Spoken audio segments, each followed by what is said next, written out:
As this Friday is International Women's Day, we want to celebrate the contribution that women make to the global economy, not just as consumers and employees, but as the bosses of some of the world's largest companies.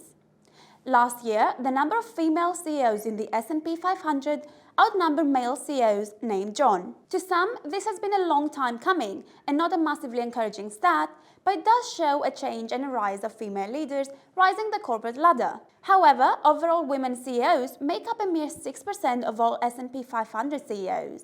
In the UK, this percentage is larger, with 9% of CEOs on the FTSE 100 are women, with the figure lying at 7.7% in Europe. There is hope that these numbers will rise in the future, since women are not only good managers and CEOs, but the companies they run are profitable. For example, the female CEOs in the S&P 500 run companies including Oracle, GM, Walgreens, and Duke Energy. These companies all have multi-billion market capitalizations, and together they have generated significantly more than $500 billion in revenue in the last 12 months. This data shows that female leaders are an important part of the S&P 500, and without them, the index would suffer.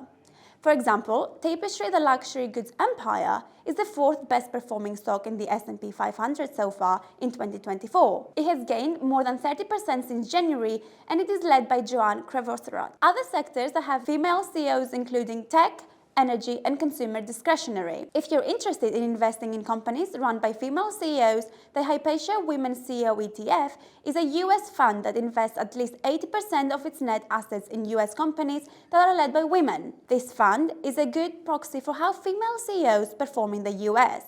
Outside of the US, Thailand has the highest proportion of female CEOs, with 30% of companies on the Thai Stock Exchange having a female leader. According to the International Labour Organization, if you are working in Jordan, St. Lucia, Botswana, or the Philippines, it is more likely that your boss is a woman rather than a man.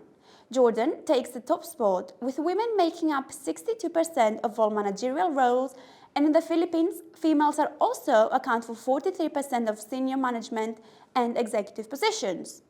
This is in contrast to the US, where only 40% of managers are females, according to the ILO. The ILO also notes that women hold the highest number of senior and managerial positions in human resources, administration, marketing, finance and public relations, which are considered business support functions. The Philippines has a large business process outsourcing industry, which explains the large number of women in senior positions in the country. All in all, it's a long road to parity with men.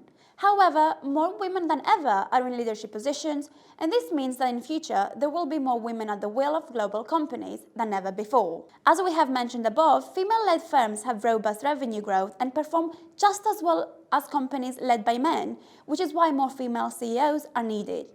Make sure you subscribe to XTB to learn more about trading and investing.